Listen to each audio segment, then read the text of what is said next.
Hi, I'm Sue Greenwell with awakenedstories.com. I'm here today doing a video called Becoming Awakened with Chris Gray. Hi, Chris. How are you? Hi, Sue. Thanks for welcoming me and inviting me. I'm so glad you're here today.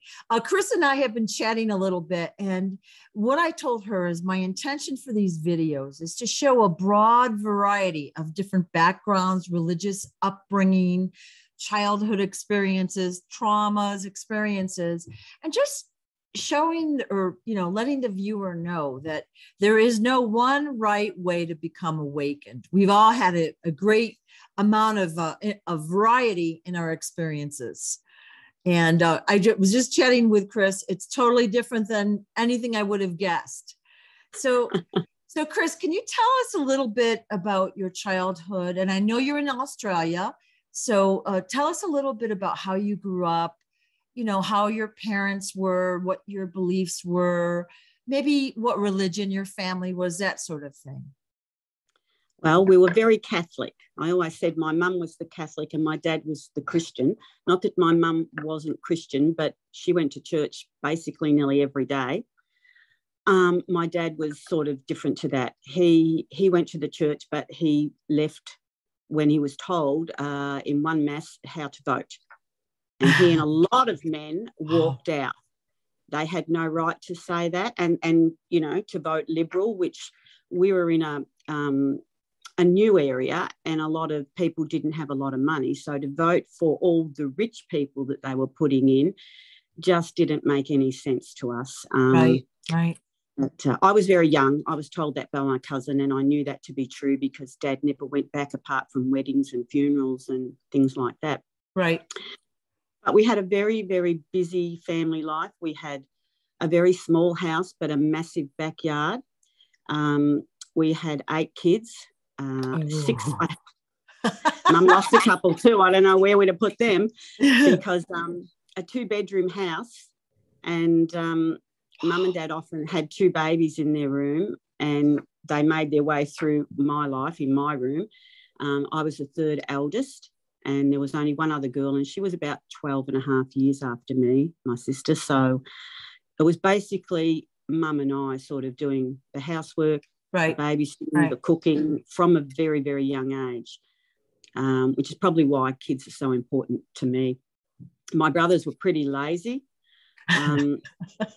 They didn't have to do much, which was she only had 2 brothers and 5 sisters and was one of the youngest. So I always thought it would have been a help if we had 6 girls and 2 boys, not the other way around. Yeah. But my dad, he worked, the backyard was a massive garden, basically, vegetable gardens, 2 chook houses and all the trees you can think of in fruit trees. And my dad, I always said, was a Christian because he would help anyone, which I like to think I do. And the other thing was that anything that we didn't use, he passed on. He took to work, we gave to neighbours. So that was very important. It was a bit hard for us kids, though. We weren't supposed to play in the backyard. We didn't have toys. We didn't really have toys. There wasn't money for that sort of thing. But we always had a bat or at least a piece of wood. And we would play cricket on the road, footy on the road. But we were off a very, very busy street, a very big road. And then our street was very busy with all the schools around. So we sort of spent our time picking up the bin and moving it for cars to go by, and then putting it back on to play sport or we were in trouble. Yeah. So as the only sort of girl in the street, I learnt to play cricket and football. I was very adept at that. Right. So it sounds like you're versatile because you learned to do the traditional woman's work, cook, clean, and take care of kids, right? But Yep. You also learned sports and how to negotiate with the boys. Yes. I've always known how to stand up. Yeah. My actual brother, the oldest brother, was a bully. He bullied all of us, and he would punch us. And I learned not to cry. My dad didn't know. He was gone working, you see, and I just learnt you don't cry because then he just hit you more. So there were brothers that weren't as strong as me, but I tell you what, it teaches you character. It teaches you to speak up, because even if he hit me, I told him what I thought of him. Thank you, sir. May I have another, right? Yes, and throughout my life, and particularly in these protesting and things, whenever stuff goes down, I always say to people, I've been bullied by the best. Get in line. Yeah.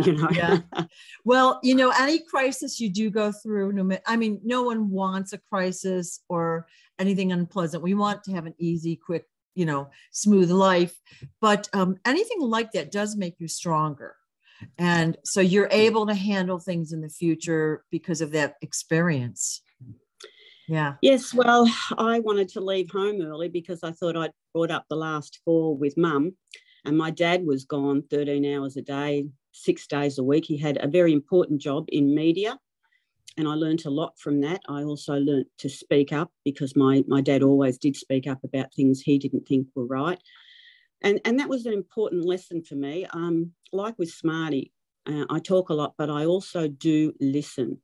And I think that's an important thing to do. Right. And I think on things later, and decide which way I'm going to go. A bit like my dad, I won't be told anything that I don't believe. I have a great bullshit meter, excuse the expression. Yeah. I can tell fake from a mile away. Right. And that has always stood me in good stead. Right. So I think that is something that will serve you as discernment. So there's so much dis and misinformation out there, a lot of it intentional. And so you can watch or listen to something and say, okay, correct or not correct. They don't know what they're talking about. Like, I don't even waste my time with it anymore. Like a few years ago, I was watching stuff and I knew it wasn't true or real. Yeah. But I stopped doing that a couple of years ago because of the time it takes. But why listen to something that's not true? They're trying to mislead us, or they'll give us 80% truth, 20% disinformation. Why bother? I already have the gist of what's going on. I don't need what they're telling me to think, Well, I think that was an important lesson I also learned from my father. I remember once I was asking him about something at the tea table, and he said, he was a proofreader and he was eventually in charge of the proofreading for the major newspaper we had here. They weren't well paid, but they had the radio and the television station too. They were the ones that got the big money. So for 10 people, he had to work a lot of hours. Right. But what he did say was, it's not always important when you're reading to read what's there. He said, we can change everything by taking out the word not, like the world's not at war when it is at war, or putting it in. And he said, everything is changed by small words. So I learned to, I really did take that in. I think I was probably the only one that did listen, but I thought, well, that to me meant everything can change, and not just worldwide, but in anything, if you use the right or the wrong words. And I sort of look back at that and think, I learned there was a lot of control way back then in media. That's what he was telling me. That was a good lesson because he was teaching you to become a critical thinker. And of course, they probably didn't use those terms, but so many people will read something or they read the headline, like the Facebook stuff. They'll read the headline and they just swallow it up and they don't actually read the article. And I've read articles and it's like they're not even related to the headline before. Absolutely. But see, people, they just believe, and there's so much coming at them, they don't actually think about what they're reading. So whenever I listen to something or I hear a news report, I'm always like, well, who's telling me and who's going to benefit from this and like why? So I try to dig into it, and then, intuition kicks in or other knowledge I might have. So it served me well. Well, I agree with you because, I knew that they were a Liberal. Dad came home and told us we were a Labor family, and Liberal was just about always in, and they owned the newspapers, the television, the radio, the sports. They owned a lot back then. And that made me really sit up and think, well, they've got so much power, They tell you what they want you to know. And for me, that was always I don't think so. I'll be looking into things. Right. Well, and certain things, like I always wondered, like I remember, let's just say in the 80s it was, like Ethiopia was the big buzzword, like that they're starving out there and we had to do all these fundraisers and this and that. So for like 2 months, that was the big thing everyone was concerned about. And then it totally went away. Now, did we solve the hunger problem there? No, it's just people have such a short memory and they went on to the next crisis or, buzzword. And that's exactly what they've been doing. I noticed that when I was like a teenager, in fact, and I was like, why did they like this event hasn't been healed. It hasn't stopped. Why are we not talking about it? Why are we not really trying to solve it? And it just seemed like the world was upside down to me. I've always like this doesn't even make sense. And people believe it, so. I think that's the important thing that I got out of everything, that I was probably the odd one out in my family, but the odd one out in many things, because I questioned everything. I didn't know the answers, but I sure had the questions. Right. Did your family or even your extended family, did they ridicule you in any way for your beliefs, or maybe that you were, thinking in a broader sense than the traditional party line that people believe? Well, I was a very good arguer. So, I followed the history. So when people sort of question me on things, I said, change my mind. Yeah. And I would say, I know this, and this. So that's where I'm coming from. So people usually either gave up or asked me more questions and sort of came on board. I really didn't struggle. People always believed me, which always surprised me because I was always coming out of left field. But if you follow history, even though we know it's been turned upside down, I read about the wars. I was really interested in everything like that. So I knew my stuff. Right. I used to say to my kids, like, you can have any opinion you want and you're welcome to have it, but you need to support that opinion. Don't regurgitate what somebody else says. If you believe something, you need to be able to tell me why. And they didn't really get that. They just thought I was crazy, probably, but I still believe that. And I have my beliefs. I like to think, and I am stubborn. Okay. I'm going to dig in on my beliefs, but if you can show me information, I put that in the back burner and I mull it over a little bit, and then something else will come along and I'm like, ooh, it's right. And then I will change. And I've done that so many times, like in the past 10 or 20 years, especially as new information has come across. And it's not easy, and it's definitely not popular. No, especially when we know kind of what we know, what's really happening out there. Yeah. You've just got to work it. Well, I worked at not falling out with people. Yeah. So we would agree to disagree on certain things. Yeah. And then if we learned any more, it was a conversation for another day. Yeah. Because people can get really angry and abusive, and I have no part in that. Keep your voice down or go have another drink. I'll talk to you when you're sober. Yeah. So you grew up in a busy, probably noisy household. Did your parents like teach you, like, say, religion or the way to think about politics or society? Like, did they kind of give you their beliefs and you should believe this and this is how it is? Or did they let you kind of come to your own conclusions? Well, I think my mum was very, very Catholic. We had Catholic education all the way through, so we certainly would have been influenced by that.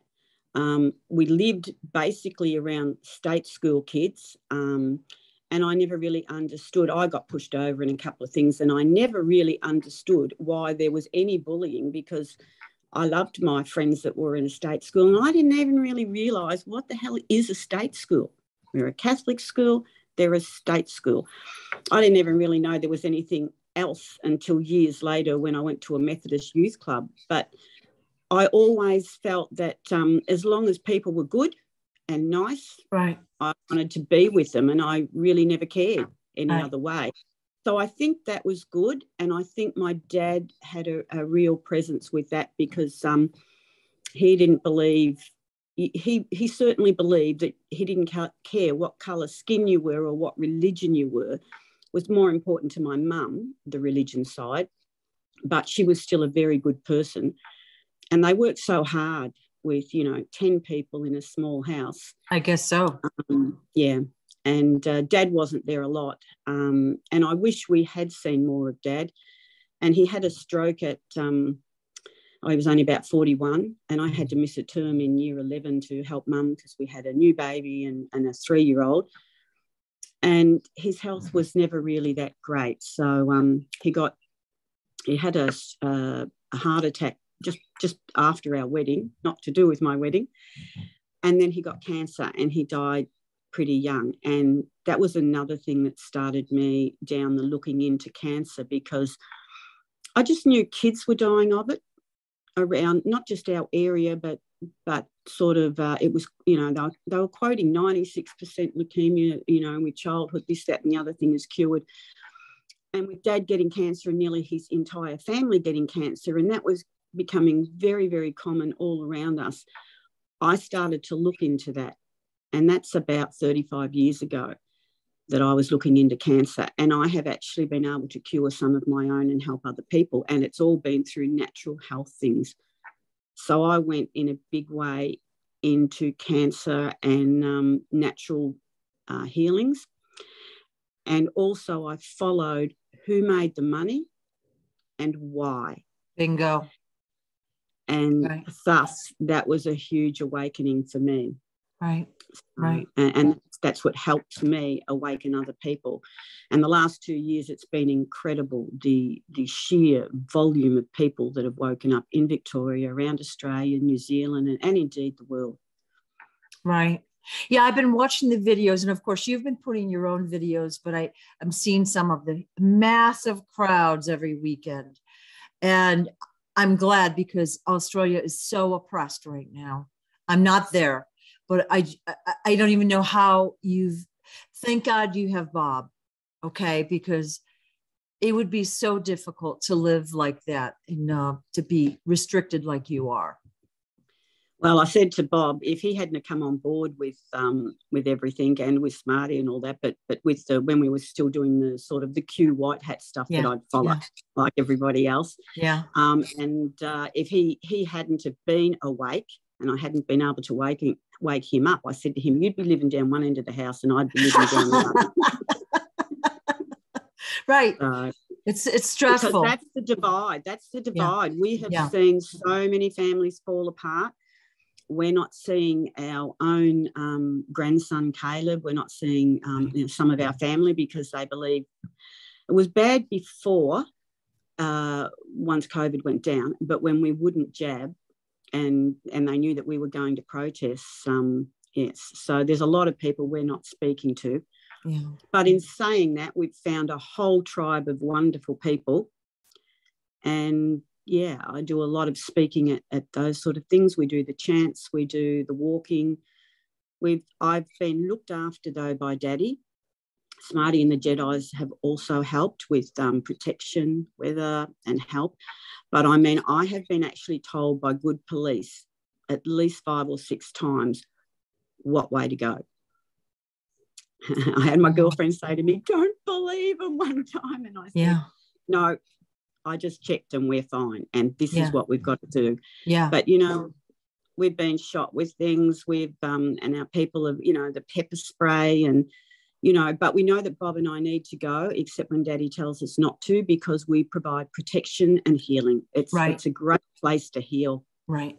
So you can wand the whole crowd in one shot. And you're doing those people a great service. Not just the crowd, protests I've always used as a chant. Well, we see people in wheelchairs and all sorts of things. But I can wand when it gets angry and that sort of thing, since we had the wand.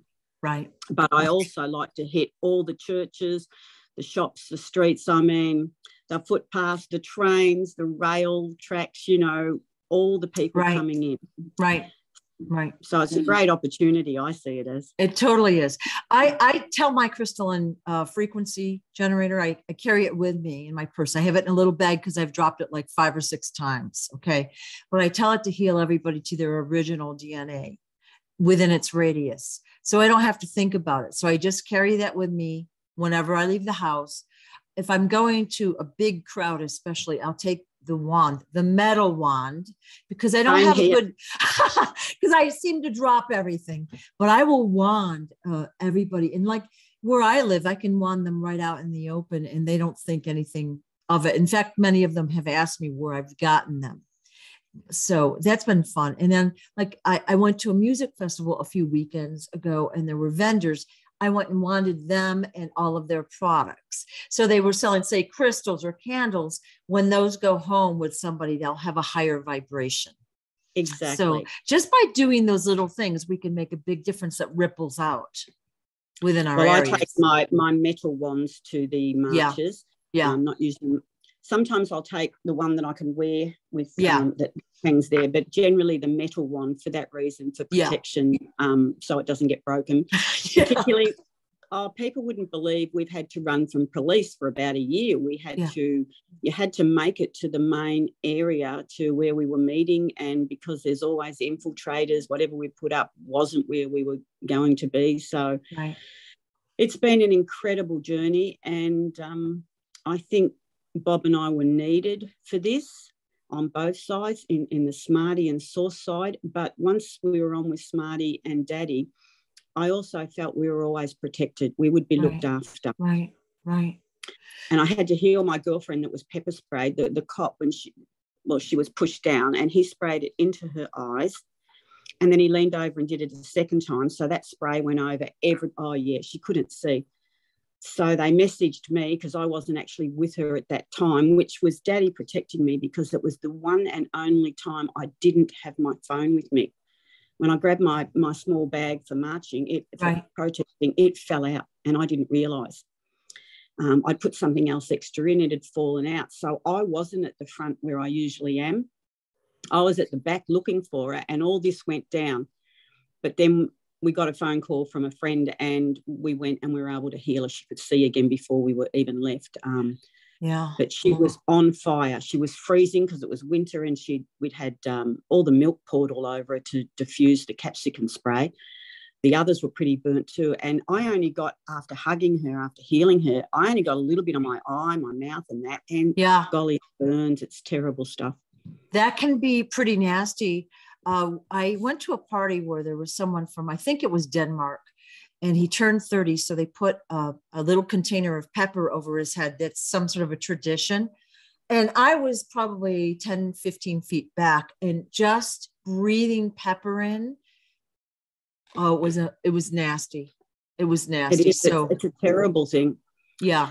So, yeah. I can't believe they did that deliberately the second time. Well, all of our stuff was deliberate, but the police got shown up, and eventually they started leaving and backing us. A lot of them are cadets now, but we get really good support now. But it was very, very bad here for a long time, because they actually wanted to they wanted to stop us protesting. And so we just went to other areas, but we're back in town, and it's really, really good. We've lost a lot of numbers because of how many people were damaged. Like I told you, I've lost 2/3 of my hair, which it sort of looks all right, but I've got bags and bags of it. People were burnt, their lips, and just so many injuries from the LRAD weapon, the acoustic weapon they used on us.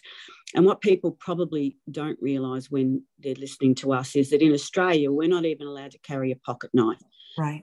So we are weaponless, totally weaponless. And so to be shooting us with rubber bullets, pepper spray, clubbing us, dragging us off is just unconscionable.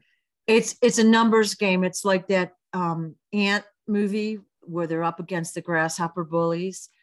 You've got the numbers, but there are going to be losses, which is horrible. Yes. But I think it has to be done. So tell us about this this weapon, or the acoustic weapon. Tell us about that experience. We're a little bit off topic, but I think it's interesting, and people don't understand the magnitude that you're going through over there. Well, we are allowed to have our masks off now. That's the good news. The sad news is so many people are still wearing them.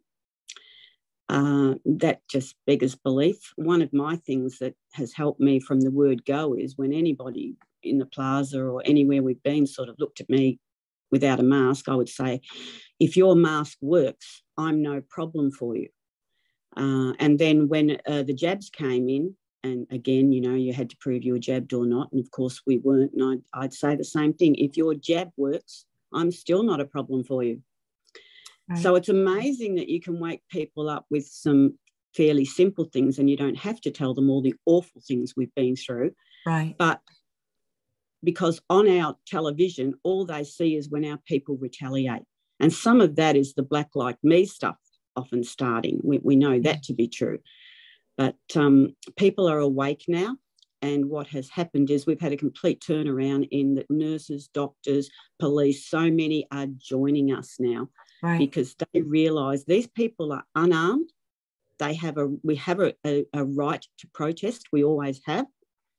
And it's just, you know, that the wake up has been massive. So I guess like in most tyranny, it actually reverts on them in the end, because it wakes up good people that really wouldn't have stepped up at any stage, but they have. Yeah.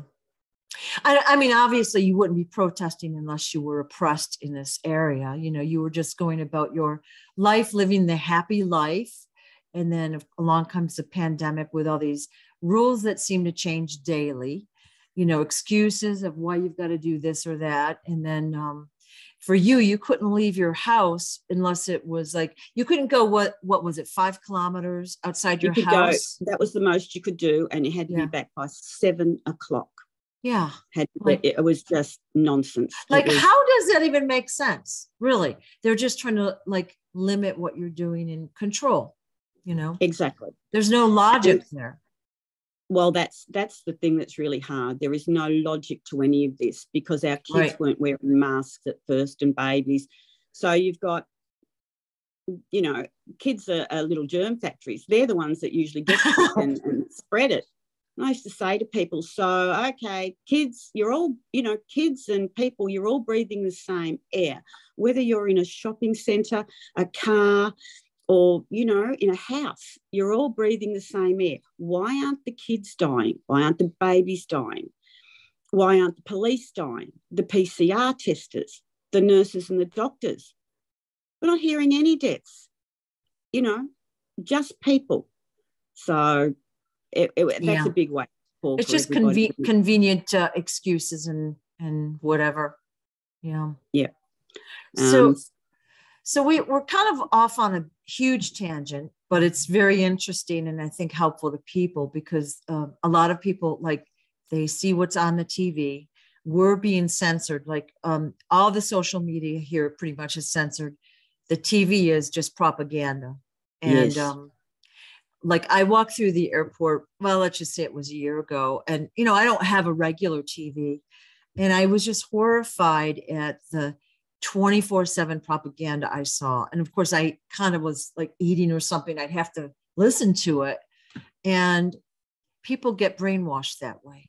After a while, they believe it, you know. That and all the online rubbish that everybody's watching. I stopped watching that stuff, I don't know, 15 years ago or something. You know, I would watch something out of an interest point of view and just to be around the family. But mostly I went off to do my private study in history and cancers and natural stuff because it just, to me, you know, the first series of everything I found was quite good.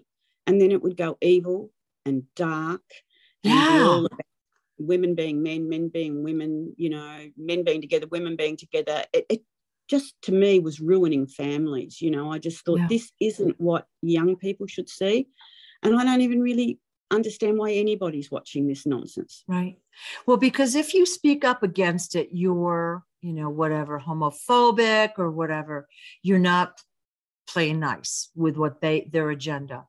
And, you know, I don't know if you've heard about the Disney stuff recently. They've had a lot of arrests at Disney and taken away, I think it was the CEO and several other people, and they've come up with the child trafficking and blah, blah, blah. But they just passed a law, I think it was last week in Florida, that a teacher in a school, for example, cannot discuss sexual orientation, gender, any of that stuff with a kid. I think it was by age 7 or 8. So in other words, the teachers can't influence them or whatever. And Disney is blowing a gasket. Okay. Because they're going to put transgenderism and all this stuff in their movies and their shows. And of course, they're the biggest broadcaster out there, right? They own everything now. Absolutely. And every show has it in there.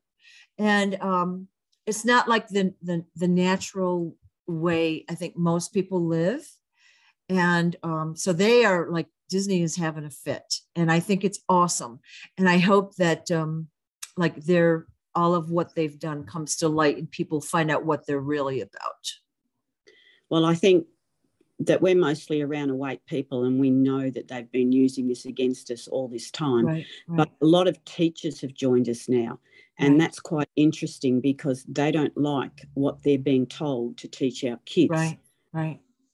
Yeah. And the kids' rights, they're letting kids have change of sex from 7 up and all sorts of nonsense that they're bringing in or have tried to bring in or have bought in. And it's just nonsense. Right. My daughter works at a public school here. And she says that, mostly girls come to her and tell her all these stories about what's happened. And nothing happens with the administration at the school. Like nothing is done. Okay. So my daughter is going to advocate for these girls and go to the superintendent in the school board meetings. And she's doing that, I think, next week. So I've been giving her my ideas. Like, I don't know much about what to do, but, documentation to document this and show where the administration, like, let this behavior go on in their school knowingly. And that's just one school out of what, jillions of them out there. Yeah. It's pretty appalling the way it's gone, it's very quick step. I have found the last, 20 years that nearly everything we were taught has been upended and not well. Right. We could see the evil agenda. And I think that's where Bob could wake up to a lot of things too, because he also worked on the school councils and things with me. Right. And, we just saw a massive difference. And the churches, what they were sort of saying, Right. But if you're not pushing the liberal agenda, you're bashed and you're discredited, / if you're famous, you might even be killed, if you're an influencer. And they've bought the media and people just eat it right up. And it's sad. Well, it's so powerful. And I learned that from my dad, and watching the media. Right. They put out their one skewed version of whatever it is, and then they'll pump it and pump it and pump it. Yeah. I was going to say, when we finally got travelling, I went to the Vatican with Bob. We went there and booked in and that, and St. Peter's Church and the whole lot. When I came out into the garden, I saw the most massive pine cone thing, and it just hit me. That's evil. What the hell is that doing in the Vatican? And that was in 2009. And I tell you what, from then on, I looked at everything on and in the churches. I looked at the faces. I started to realise then there was a lot of evil stuff in and on our churches and at the Vatican, and I didn't feel good there. And, I didn't even really know why I didn't feel good, but I didn't. The only place I really felt good was when I went up in St. Peter's Church. It was beautiful, and waiting to go up to the statue, everybody was so reverent. And when my turn came and I put my hand there to do prayers for people I cared about, that was the time I felt the most spiritual I had ever felt in my life. And I actually thought that was to do with being there. I worked out all those years later, I think it was there was a hollow in St. Peter's foot where everybody put their hand over all those years asking for their prayers. And I realised before this went down, but certainly during that time, that was the good people praying to God. Right. I was picking up on all of their good prayers for family members that were sick or for whatever reason. Right. That's where I felt the best in the whole of the Vatican state. Right.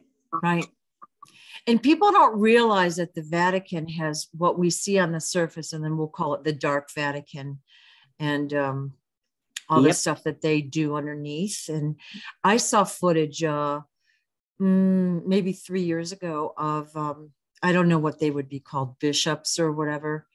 And there was literally a reptilian walking with them in line. Oh, and my goodness. it was a shorter, like a human, let's say, is 5 to 6 feet. It was probably like 4 to 5 feet. But I mean, I sent that around, and everyone I sent it to didn't even like respond, like whether they even watched it or not. Shocking, you know? Absolutely. Yeah. Well, it's just interesting how they've infiltrated our world the entire time. And like, I just sort of, when I woke up, I always knew kids were missing.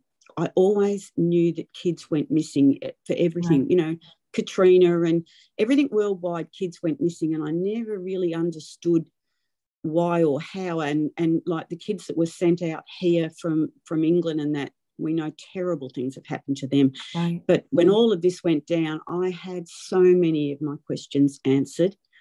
And then when I came on to Smarty and Source Directives, look, it was wonderful, because Smarty, you know, he was the Jesus we were meant to have, or the galactic at the right time, in the right place. Right. He, you know, he spoke the truth. I just came away thinking, God, Daddy, Source has sent us the right person. Obviously in undercover for all those years to probably protect him, but he mightn't love the way he looks, but we all do. I'm going to miss him when we do get Sananda Galactic. Yeah. But I just felt in my being, this is the person for the job. Right. He's not going to muck around. He's going to do what he's got to do. Come along or you don't. It's not his problem. You need someone strong, and you can't have someone that's wishy-washy. Exactly. And like everybody thinks Jesus or whoever should be so peaceful and peace-loving. Well, of course he is. But there is so much dark on this planet right now. People aren't even aware of it. It has to be exposed, revealed, and taken off. You need someone strong to do that. So absolutely, he's perfect for that. And of course, he flew under the radar by the way he looks and acts and where he grew up, probably. You know, we're all expecting probably a wealthy elite person, I don't know, that would be the second coming, if you will. Well, I think the fact that we've got a tattooed, like he says, shit talking, funny guy that's kicking ass. We need that. And I'm grateful. Well, he's in warrior mode. I don't know. Jesus may have been in warrior mode at times. We don't know, because all we've got are these pictures that we see, because none of us were there. Well, were there and remember anyway. Yeah. And I just think it was all about loving, but he did throw up the tables. Right. You know, he gave it out a few times. Right. And I just think it's exemplified with Smarty, because this could have been end of times for us. Right. So we needed someone that was going to speak out, stand up, and, you know, take action, and not just expect to be able to preach to people and they were going to do it. We had to do it. The people have to do it too. Right. But we had to have the leader. And being with Daddy and Smarty and all the tools that they've given us, you know, we're unstoppable. Right. I love being in the group, and I love the information we get in the real, like, let's call it the backstory of what's happening. Like, I already have like inklings of my own, but when he puts something out there, it's like, and I can't wait till we know more. You know, I'm very curious about it, but I think it's going to amplify like the next month or two. It's what we're going to learn and find out. It's going to be exponential to what it has been. So it'll be interesting. Yeah. Yeah, I'm waiting to see the angelics and the galactics. I mean, along the way, he tells us so much exciting info. Right. And so people, you know, our people in our protests are always worried about things. Bob and I are not worried. We know all good's coming. We just know we keep manifesting, we keep healing, we keep working, and we're out with the people and we can encourage them. You Right. know, I know when I speak to them and I say, don't worry, just keep doing what you're doing. Right. All good is coming. Right. And if you'd have told me when I started this that I'd be healing people out in the open and, you know, and all these protesting people that are like this, that I'd say, would you like a healing? And they'd go, yes, please, or why not? Because Australians are very sort of, sport's incredibly important to us. We're sort of the sporting nation, and Victoria's the hub of that. But we're not really interested in our politicians. We don't trust any of them. None of our people really trust politicians. Right. We've never had a war on our shores. We've sent our men over. But that was one of the things that woke me up. They decimated our forces over the last few decades, and I argued a lot with Bob about that. We can't even look after Victoria. So I said, what the hell is going on? They've done nothing but, you know, turn us into computer people and very few soldiers.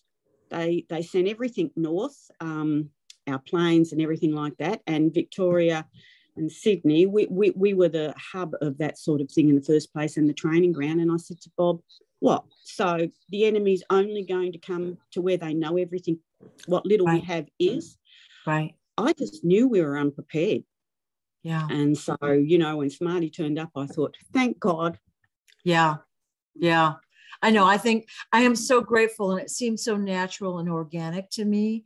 But now I look back and I see it was supposed to happen. And I am so grateful. I can't tell you. I mean, I was doing what I was doing, but I didn't have a better overview. I am so grateful to have met Smarty and to be involved in this group. So grateful. And the good people. You just know it's the truth. Yeah. You just feel it in you that this is the truth, and that's what we're working for. And those that have stayed, we're just working, you know, to bring it in, to manifest it, and to keep healing. I mean, it doesn't get to be a better world than helping change the world yourself and with other people and with like-minded people. Right. So, and I said this the other day, world peace starts with you. You have to feel peace, and then it ripples out to your friends, your family, your associates. And so even doing one healing, that's one healing more than we had before. So everything we're doing is so helpful to our geographic areas, but that ripples around the earth. So I think that's really important for Bob and I too, the healings and doing that, because the rest of the time we're fighting, you know. So it's like, you know, fighting with words and fighting with our actions and completely, you know, that's what the marching's about. We go to the vaccine hubs, we go to, we stand at Parliament, we stand all the places where people are and where people are going to hear us. Right. So that's very important for us. But on the other side of that, we've got the healing and the joy, and we're not scared like other people are. And another thing we can impart is don't be frightened. Right. It's all coming to a head, you know. So it's wonderful to tell people Jesus is here. He's back. I know. So exciting. So has there, other than the pandemic, which was a pretty big crisis, were there events or a crisis in your life that really was like a catalyst for growth, spiritual growth for you? I know that this pandemic, I think, was a huge one for everyone on earth because it affected everybody. Of course, we all have different stories about that. And it definitely affected the Australians profoundly because you're still not free, you know. And but was there any other events maybe earlier in your life that were catalysts for change for you? Well, I think I touched on either with you or in speaking that my father got cancer. And so that really sent me down a whole different route to what I would have expected to have gone, looking into the money and to what was wrong in the world. And so that made me sort of go down a natural path that I probably wouldn't have gone on without that. I mean, I had all our kids vaccinated on time. We vaccinated. I mean, we were just used to this world of big pharma. Right. And I just realised and woke up and started marching the other way. So Right. that picked up a lot of different people too. I have series and books that I've loaned out to people, but health is very important, you know, and I think Dad dying so young too, lucky some of us were a decent age, but you can't believe the impact it has on a family when the breadwinner goes. Yes. And that was kind of massive for me. Right. And the sorry other thing about would have that. been, yeah. Oh, thank you. And the other thing would have been the military side. That wouldn't have been a path I ever wanted to go down, but I think it placed me in a place where I was able to help women stand up and kids and schools and things like that. So that was very important to me too. So I think we talked about that a little bit before we started recording. So can you kind of give us an overview of what that entails, the military side? Like, tell us what that means to you. Well, I found it very interesting when we arrived in Newcastle on the fighter base, and we were living actually on the base, that when I had our first child, we started at playgroup and everything else, we pretty quickly, I picked up that we women and the children weren't really important. They weren't a defence problem or a RAF problem. They were only interested in our husbands. So to me, that meant we had to get more organised. And that was really great, you know, with playgroups, with kindergarten, schools and councils and all that sort of thing being on it. But I was also in women's groups where we brought changes. We got psychs. It took us years, but we got psychs able to speak to the women and the families when there were problems, because there was a lot of separation and a lot of problem. Bob was away 3 months at a time, several times. And he had to work 13 hours and shifts, and they did a lot of things that weren't very good for families because they didn't care about us, basically. Right. We split up bad luck. Yeah. And most men and women were sent to the padre, who basically then reported on the problems to the lead, whatever the next person up was. And the men were just told to get back to work and sort the women out. And so nothing was ever... And I'm getting that you don't like being sorted out. Not at all. So that sort of brought out the questions in me. We need psychs. We need people to speak to that are on our side, that aren't just working, you know, the men, you know, just shut up, go back to work and tell the women the same. Right. That's not really inducive in a setup where we're away from all our families. All the women there, and wherever we went, you were basically not with your family, your mum, your dad, your family. And so defence, we had to make our own family wherever we were. Right, right. And when they were away, we all helped each other out. When anything happened, we helped each other out. So for, you know, that meant that we needed some professional help, not just being told what we should be doing. Right, right. And it so is very difficult. It's difficult having a family and doing everything yourself and always be waiting and worrying.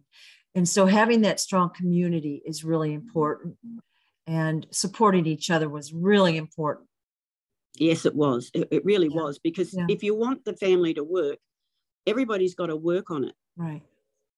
And women, I realise now that, you know, I mean, even in the shows, women have always been important.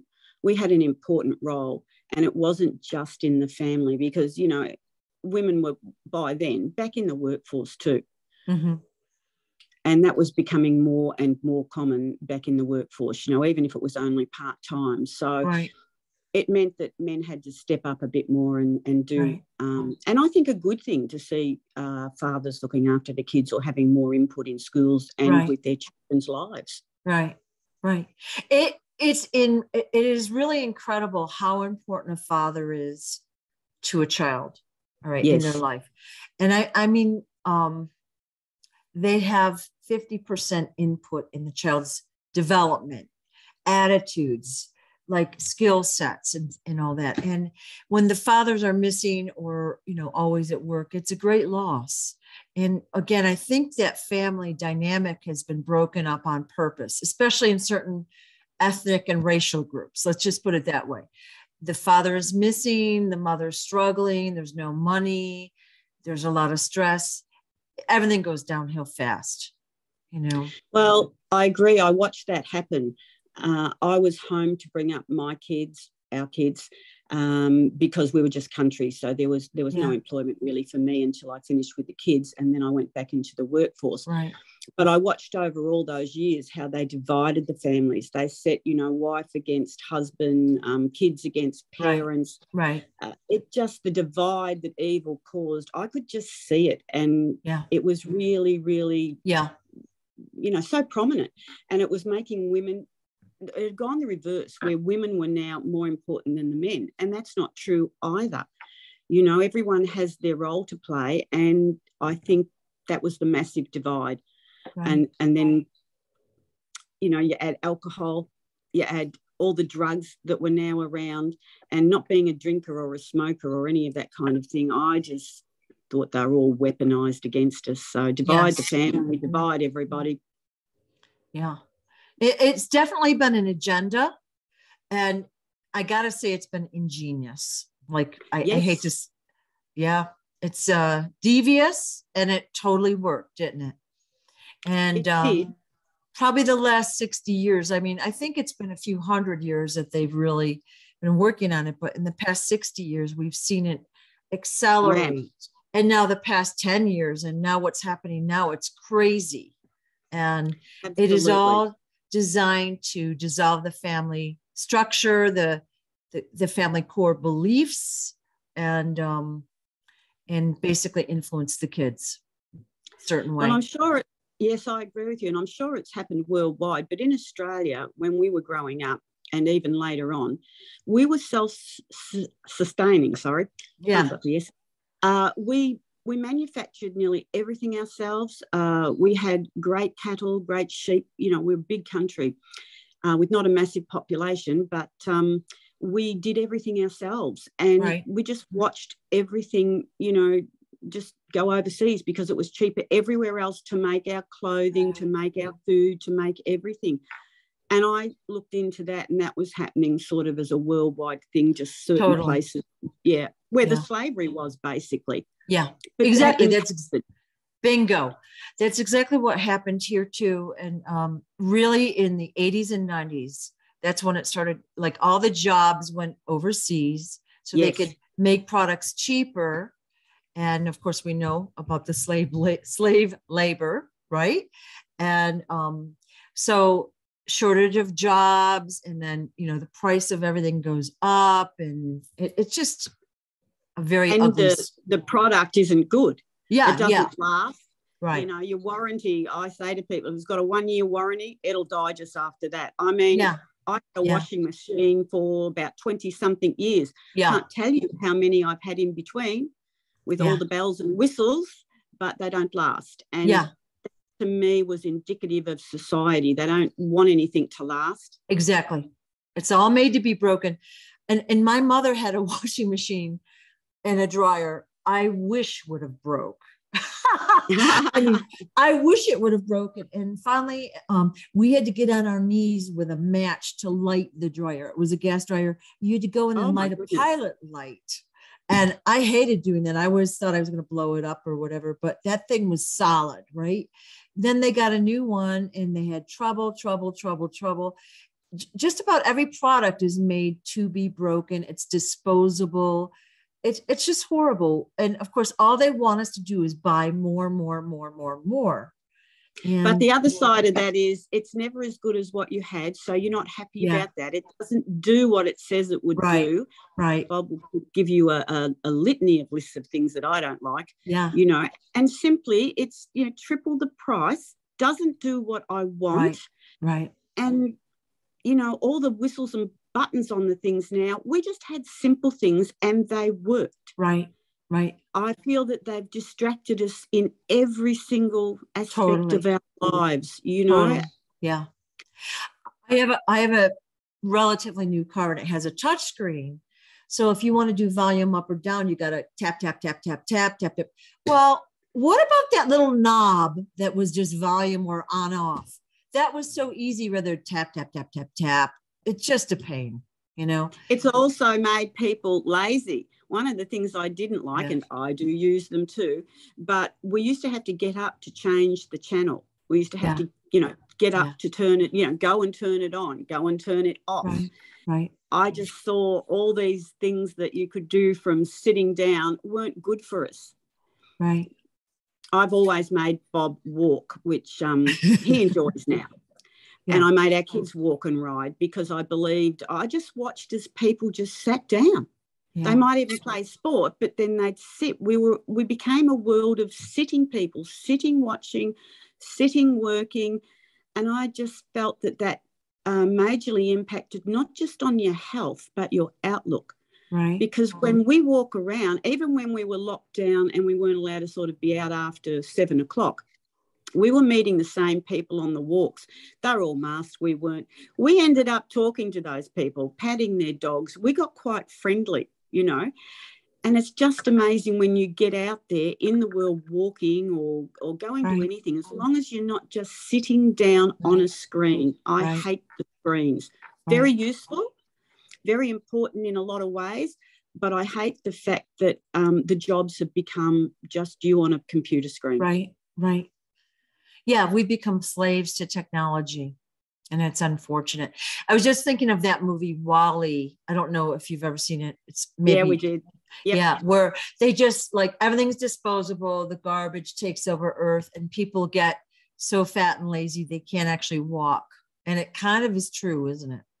Like That's you look at, true. You go to your average Walmart and you've seen those pictures of the people that go to Walmart, but I feel bad when I go there. I do a lot of healing work because most of the people that go there are in bad financial circumstances and they have to buy the cheapest everything just to survive.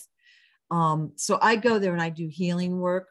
I try not to go there too often because it's very draining, but I feel sorry for people that, they're generally good people. And what's happened to them is really not their fault. They're just living their lives and they just don't have the expanded consciousness. They don't have awareness and they're kept in survival mode. So they really can't develop that. You know what I mean? It's really hard to worry about spiritual stuff when you just need a meal. Well, they closed down our churches for the majority of that time. So that if you wanted to watch a mass, go to mass, basically, you weren't going, you were sitting watching it on your screen. Right. And we have a lot of elderly people, and that's what they're doing in the homes or anywhere. Now you're allowed to go again, but you have to be masked. I don't know if that one has come down because basically since we came on with Smarty, we haven't been back to church. Right. We don't need it. We've got it. Yeah. So how did you find the Smarty group, the Source Directives group? Well, Mel Hood and I were liking different things and putting up similar sort of things, and she messaged me at some stage and we had I don't know, about 5 or 6 hour talk on everything that we knew and believed. Right. And she said to me, you ought to come on to Source Directives. Right. And I said, oh, what's that? And she said, and she had said something about Smarty, King Smarty and whatever. And I said, can you send me a picture of him? So she sent me a picture and I looked at him and I sent back saying, oh, he looks like a strong supreme leader, because she'd said he's supreme commander. I wasn't sure of quite what. Mm-hmm. And I thought, well, I just got a really, really good vibe, and I'd got a good vibe with Mel. And she didn't say a lot. She let me come on. And like I said, from the minute he started talking, I was like listening. And then when he said who he was and what was happening, I wanted to be a part of it. Right. And I sort of felt that mission I've always been on. I think this is it. Yeah. I've had so many stepping stones to lead me to that point. And it's been amazing because as I've become more aware, I recognize them now, but I believe they all were pointing me to this direction where I am now. I mean, maybe there's another part after this that I don't know about, but I think I was supposed to be led here, and I'm just so grateful, Same here. I honestly believe that the whole journey has been leading up to this. And I felt that inherently from the very first time Smarty spoke. And then each other time was just more confirmation and validation of him and Daddy, and I didn't think I'd live a long life, but I thought, oh, I was meant to be here for this. Yes, it's so it really is an exciting time. Like, I love these people that are, oh, it's so exciting to be alive now. And I'm like, oh my God, we're going through a little stress here, but it is a very exciting time to be alive. It's an exciting time to witness what's happening, and we're part of it. And to be awake. That's what I say to be people. Awake it's of it. the best time ever to be awake and alive. Totally. And bringing it in, manifesting it in. Even before manifesting with Smarty and all that, we were still doing with the protesting and that. We were waking people up. Of course. And I saw that as my job, because I'm good with people. And for whatever reason, I've always been believed. So I guess I don't, I try not to make it too flowery. I'm pretty harsh sometimes. I say, well, this is it. But I'm believed, and people always come to me to find more. Yeah. So, well, I think they sense your loving heart. Like, I've seen, your pictures and your videos, and, I've listened to you on our calls and things, but you're honestly trying to help others. You know what I mean? You care about others. And I think that, everybody has their own technique, but it comes across that you're sincere about that. And that's important. Yeah. Well, I love to hear that, because, I sort of, my message is going to be there, but I do try to do it in the best way I possibly can, and to make it positive, because so much of, unfortunately, the bad stuff comes out in the rallies. And I mean, with all the fear, because they don't know what we know. They know they want to change the world, and they know how bad evil has been, but some people get really down with that. And that's where I know I can, not just using the wand, but my words are powerful, and I use them well. And your presence, Yeah. Yeah. I'm small, but I'm kind of dynamic. That's what I'm told. I'm small, but I can be a big pain in the ass. You're a dynamo. So we kind of went off, a little bit rogue, and I had a lot of questions that we didn't answer. It doesn't matter. I think this was fabulous. But I guess my next question is, do you have any things that you would advise people who maybe want to become more awakened? Maybe they don't really get what we're talking about. Like, what might you advise them to do? How can they raise their vibration or be more aware? Anything along those lines? Certainly come on to Smarty, Source Directives, our rally group. They all know about Smarty. Most of them are wearing pendants. Most of them are healing and doing things. So that's very important. But other than that, mostly I say to people, keep your vibe up. Don't let anything bring you down. We're bringing in the new world. You're out here fighting. So whether that's online, whether that's, because a lot of people are in different groups too. I've got lots of other groups with lots of people in them, worldwide as well as Australia. Right. But I try to impart confidence. We're doing this. You're part of it. You're doing it. So keep your vibe up. Be happy about what we're doing, because the ultimatum was so awful that, what else have you got to do? Right. Get forward. Right. That's my words. We're always moving forward. We're not going back. It's taken a lot longer than anyone thought. Hey, in the time frame, it's the shortest war of all time. Right. And the most important one. And by saying shortest, I mean that we've really known what was going on. Right. Yes. The last couple of years have, as you say, condensed into finding it out. And like what we found out should have decimated everybody. They shouldn't have been able to get up again. Well, we did. Right. Right. So just keep moving forward. Stay positive. You'll have your down times. Everybody has down times. Pick yourself up. Keep moving. That's where I think we're lucky, because if I have one of those days I dip, I have my Jedi friends, I'll say, like, are you feeling weird energy today? Did you sleep well last night? Whatever it might be. And they buck me up. They support me with love, or they'll correct me if I'm wrong or whatever. It's fabulous. And of course, I do that for them as well. And that's what we do. We love support. To talk to our Jedi friends and support them. And in doing that, you're getting support back anyway, because it's all about love and light. Exactly. And that's another thing I tell people, that aren't on with us as well. You've got to work through your heart. You've got to work through love and light. And like I've been with thousands. Wow, we've had a couple of million now. And you're just moving around and people are awake from every profession, you know, and they are working through love and light, even those that don't realise it, because the light's around us now. With, you know, with what Smarty, the Angelics, the Galactics, the crew, what's gone down, and with the military worldwide and all that, we've taken out the majority of the dark.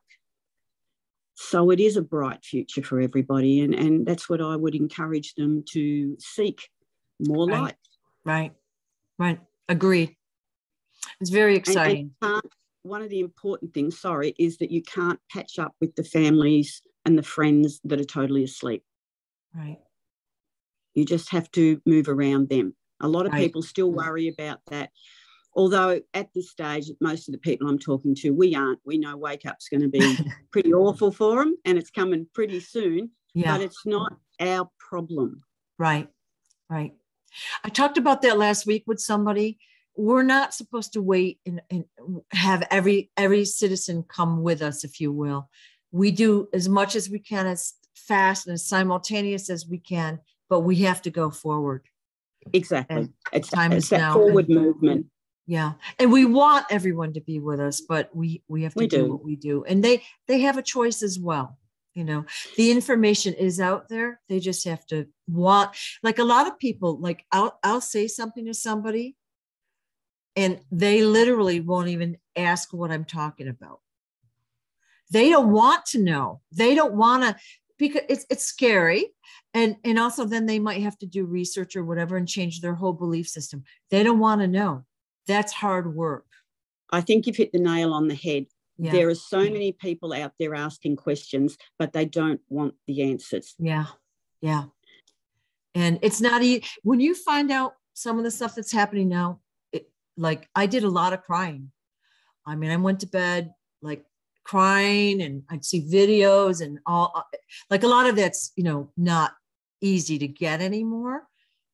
And I know enough about what's happening, but it's very, like, you don't even understand how people could do that to other people, you know? No, and let alone kids. I did a lot of crying too, and I wasn't a crier before this. Me either. Now. Yeah. So, you know, it makes my heart feels just sad and all that, but we have to go forward. We have to do what we do. It will be revealed. And hopefully those people will be saved in some fashion, whether they come back around or whatever it is. Yeah. And I think with the crystalline chambers, besides our wands and everything else, once we knew that they were coming, and people will have a choice, but I mean, it'd be pretty silly not to choose to get healed. But that gives us all the confidence to know that family, friends, loved ones, and that's across the board for everybody, because everyone that we love loves somebody else, or every friend has another friend.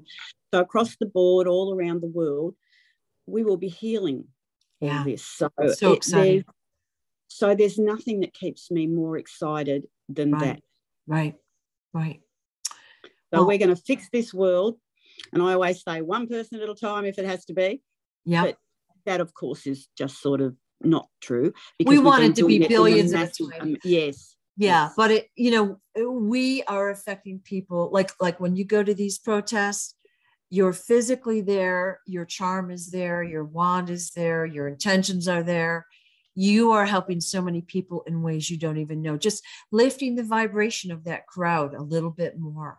And the police officers and everyone. Oh, yes, I talk to them a lot, and they're very good. I actually, one funny thing, when we were standing there where we're all getting together and getting ready to sort of start marching, and we had our drummers going and everything else, there was a guy in front of me that I know, one of the guys, I can't think, I'm terrible with names now. I never forget a face. Really good with photographic memory, but I forget names. Anyway, he was pointing to my way sort of, and he was talking to a guy, and he goes, she's a legend. So I turned around to see who he was talking about, and there was no one there. And I said to Bob, oh my God. So it was a real pivotal moment for me. I thought, boy, does that, you know you're making a difference. Everybody tells you you're making a difference for speaking up and for what we're doing. But that was a real, I thought that that's probably one of the nicest things anyone's ever said about me. Yeah. But the fact that I just looked around because I thought, oh, who's he talking about you? Wait till after this is over, then you'll really be a legend. They'll be like, oh yeah, I know her. Oh golly. So yeah, awesome. well, we all say and do the wrong things. So we've got, but basically, like we're saying, moving forward, keeping the light shining, bringing in everyone that wants to be brought in, because I honestly do believe that a lot aren't meant to be awake. They couldn't cope with it. Right. So my message for everybody would be, come on board. Yeah. Give it listen, learn, and give it a try, right? Exactly. All right. Well, Chris, I want to thank you so much for your time. It's been a pleasure to get to know you more. And I hope that we could talk again, because I think just in our 1 hour conversation, you've had a really broad range of experience, and you have information to pass on. And I think maybe we could talk again in the future. Oh, that'd be lovely, Sue. All right. Awesome. Thank you so much for your time. And I'll be talking with you soon. Oh, that was lovely. Thank you. It's great. Was great, because I was really worried how I'd go. Well, you have no problems talking. I already know that about you. Yes. But I've always felt that I've got to get a message across to people, and so I was like, oh, will I be able to do that? That worried me greatly. I mean, if you want to cut it out, that's fine. But, Well, what? Here's the thing. It's the authentic you. We're just having a conversation. We're still recording, by the way. We're having a conversation, and they can take what they like and leave what they don't like. And hopefully they like it all. I think that's my motto in life. I'm going to say it, whether you like it or not, that's up to you. Yeah. Good. Well, I will talk to you soon, Chris. Thank you so much for your thank you, Sue, for the opportunity. Okay. Lots of love. Talk to you soon. Bye-bye. Bye-bye.